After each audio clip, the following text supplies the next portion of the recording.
Something is being done to your money right now, quietly, on purpose, and the people doing it are counting on you never to notice. It does not arrive as a crash. There is no siren. There is no terrible morning on the news that tells you the day has come. It is slower than that, and far more patient. It is the steady draining of what your dollars can actually buy, engineered by the very institutions that are supposed to protect them. The big banks understand it.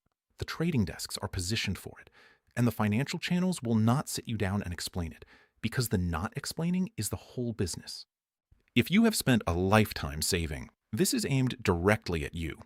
If you have $100,000 or more sitting in a 401k or an IRA, money you earned slowly, money you were careful with, then you are not a spectator to this story. You are the target of it. Not the wealthy, not the insiders. You, the saver who did everything right and was told to trust the system. Stay with me, because by the end of this, you will understand the exact machinery pulling gold higher, and why the destination in the title of this video is not a wild guess, but the logical end of a road we are already traveling. Here is the idea nobody on television will lay out plainly for you. A nation can go broke without ever missing a single payment. It does not default. It does not announce anything. It simply prints the money to pay itself back, year after year, decade after decade, until the currency quietly gives way beneath the people who trusted it. That is not a theory I am floating. It is happening right now in one of the largest economies on Earth, and it is the clearest preview we have of where the whole system is heading. That is the story I want to walk you through, because once you see it, you cannot unsee it. Go with me to Japan. Not the Japan of headlines, but the Japan of ordinary savers. For a generation now, the Bank of Japan has done something that once would have been unthinkable for a serious central bank. It has bought its own government's debt on a scale so vast that it became the dominant owner of those bonds. When the government needed to spend more than it collected, the central bank was there, creating money to soak up the paper. That is what the plain word monetizing means. The left hand borrows, the right hand prints, and the gap between them is quietly filled with currency conjured out of nothing. Picture a saver there. Call him an ordinary man, careful his whole life, the kind of man who did exactly what he was told.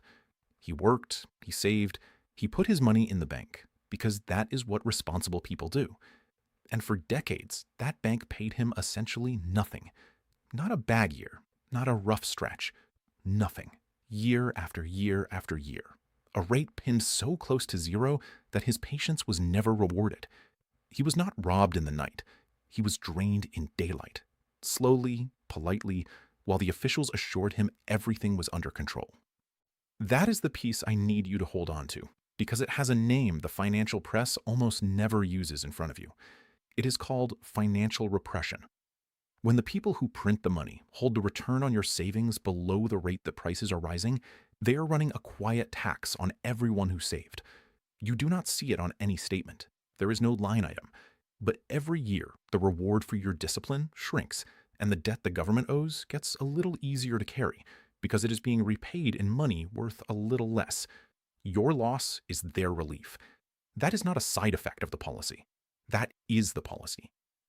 And here is what finally happened in Japan, the part that matters for you and your metal. You cannot pin a currency's return near zero forever while the debt keeps climbing, without the currency itself paying the price. Eventually, the yen gave way. It weakened, and not gently. And for the Japanese saver who had held gold through all of it, something remarkable occurred. Priced in his own currency, gold did not just rise. It climbed to record after record after record. The metal did not change. Gold is still gold. What changed was the money he was measuring it in. The gold held its ground, while the currency sank beneath it. And that gap, that widening gap, was the entire story of his savings. Now, let me stop here, because this is exactly the moment you need to think about your own position, and I would be doing you a disservice if I glossed over it. Look at who is quietly doing something about all of this. The central banks of the world, the same institutions that print the money, had been buying physical gold at a record pace, more than 1,000 tons a year for 3 straight years, roughly double what they bought the prior decade. They are not doing that for fun.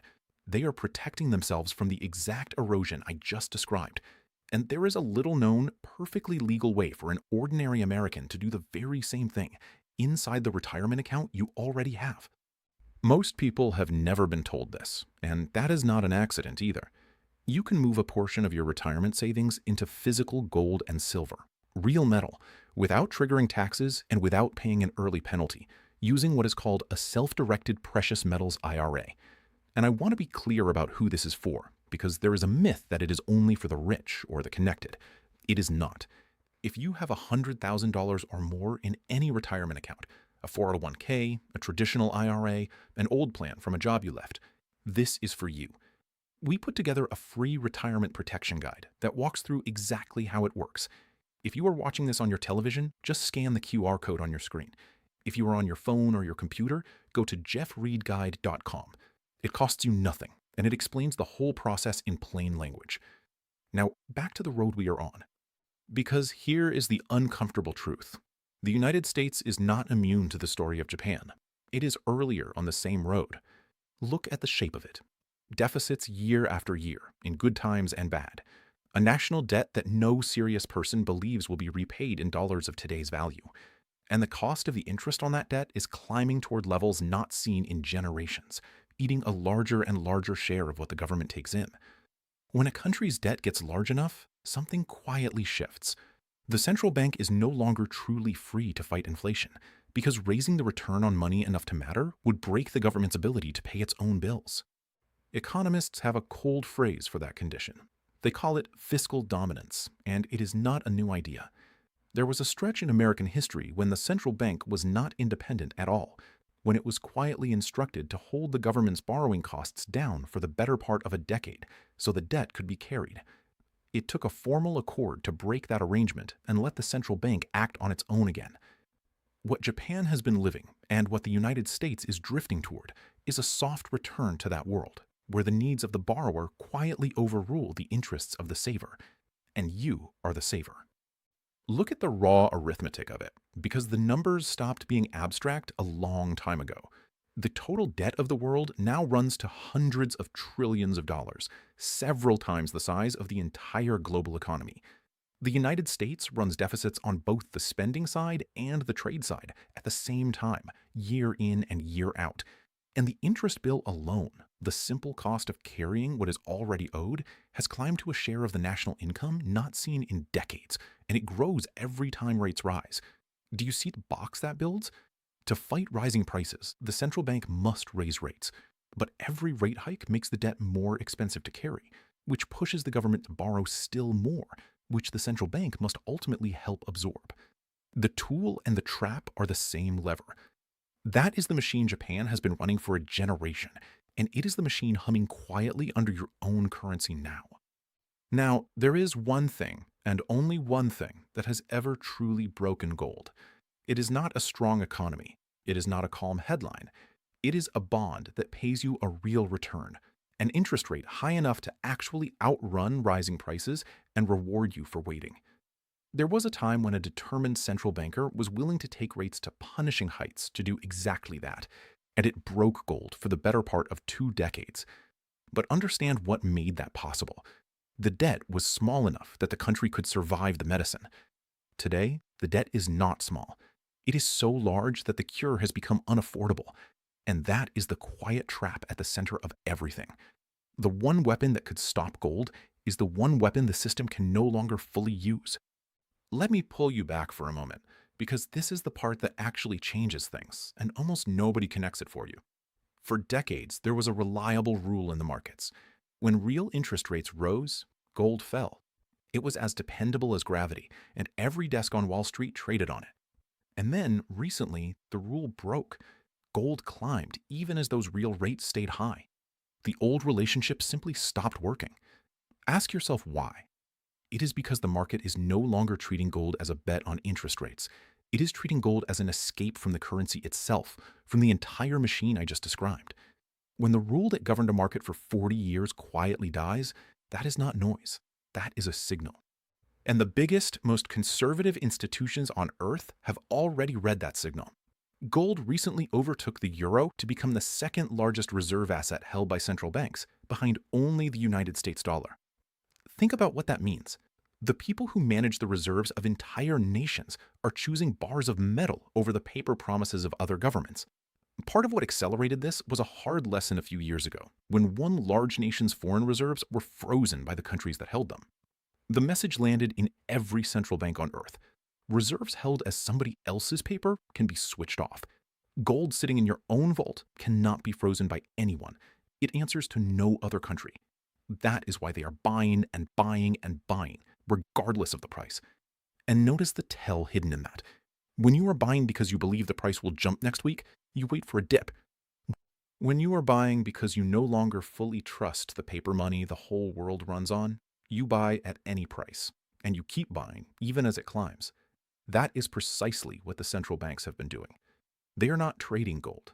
They are quietly stepping out of everyone else's currency, and they are doing it while telling the public nothing has changed.